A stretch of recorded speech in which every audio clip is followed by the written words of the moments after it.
এখন আল্লাহকে বোধ দেখি তোর আমল নামা কয় নামাজ তো নাই তো তে অস্বীকার করবো তে কইব আল্লাহ পড়ছি আমি ফরসি ফিরে কইতাম পার আমি যে নামাজ পড়ছি আমি মিশা কথা কই ইমাম সবাই সাক্ষী না পারি আল্লাহ কম তেদি বাটফারি করতে করতে দিন আমার লোক এবারে তেদি হুবের বাটফার না রে আল্লাহ কব থাক তোর কি দরকার নাই ফেরেস্তা ইয়া নিয়ে আসো তার মেমোরি কার্ড দিয়ে আসো 64 জিবিটা এখন মেমোরি কার্ড আন না কইছে ছাড়ো স্ক্রিন লাগাও স্ক্রিন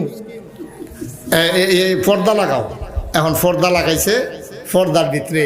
তারে দেখা যাইতে আছে তে হে ফেলতে ফরসিং ফেলতে আইতে আছে আইটা আল্লাহ ইয়া বিড়ি টানতে টানতে আল্লাহ করে কি রে আল্লাহ আমি তো তো কই ডাইনের বাড়ি দেয় আমার তো আস্তে আস্তে মেমোরি কার্ড আগাইতে আছে ইয়া ভিডিও ক্যাসেট এই কি কয় ক্যামেরা আগাইতে আছে আইতে দিয়া দেহে